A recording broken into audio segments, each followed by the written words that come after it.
Mr. President, we'd like to recognize a distinguished colleague from San Juan, Senator Jingo Estrada, to take the privilege hour. Senator Jingo Estrada is recognized. It is just a manifestation, Mr. President. I am not availing of the privilege hour. Mr. President, I cannot, in good conscience, let the remarks made earlier by our colleague, Senator Francis Pangilinan, during the Blue Ribbon Committee pass without rebuttal. His comments, while not naming us directly, were laced with insinuations, clearly aimed at me and former Senator Bong Revilla and the legal ordeals I have already faced. With due respect, such statements are not only unfair, they are malicious and utterly uncalled for. Mr. President, let me put on record. Hinarap ko po ang mga kasong isinampa sa akin. Dumaan ako sa mahabang panahon ng paglilitis, pagkakakulong, at pati na ang mabigat na stigma na idinulot nito. Hindi lamang sa akin, kundi maging sa mga miyembro ng aking pamilya na taon ding nagtiis ng pangungutya, pangmamaliit, at panghusga. Sa huli, napatunayan na walang sapat na batayan ang mga ipinukol sa akin na mga akusasyon. Hindi ko kailanman nanaisin na pagdaanan nito ng sino man sa aking mga kasamahan dito ngayon. Mr. President, the courts have spoken with finality. To cast doubt on these decisions is not only an insult to me personally, but a dangerous affront to the judiciary. It undermines the very foundation of our justice system and erodes public trust in due process. Ginoong Pangulo, hindi ako tutol sa sinasagawang pagdinig ng Blue Ribbon Committee. Ngunit, hindi ko pahihintulutan na ang kasalukuyang issue ay gamitin upang idikit muli sa akin ang mga maling paratang at sadyang impluwensyahan ang opinyon ng publiko. Ang mga kasong may kinalaman sa PDAF ay naresolba na ng korte matapos ang masusing proseso ng batas.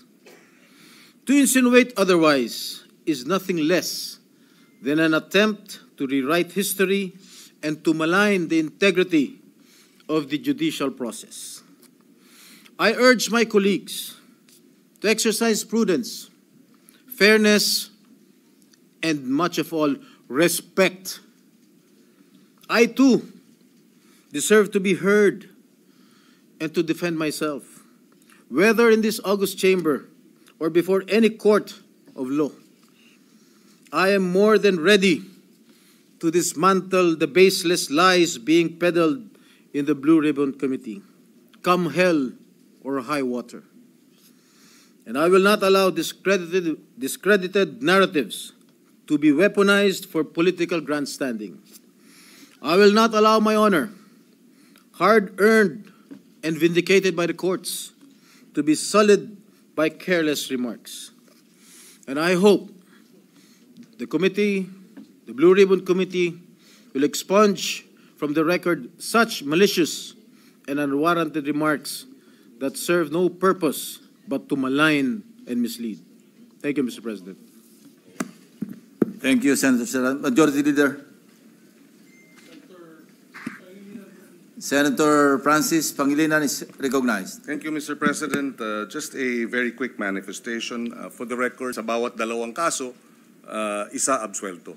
That was the context, Mr. President, of our manifestation earlier. There was no intention of maligning any senator with that manifestation. For the record, Mr. President, and again, humihingi tayo ng unawa kay Senator Jingoy Estrada. Wala pong personalan yung ating earlier manifestation. I hope he will understand.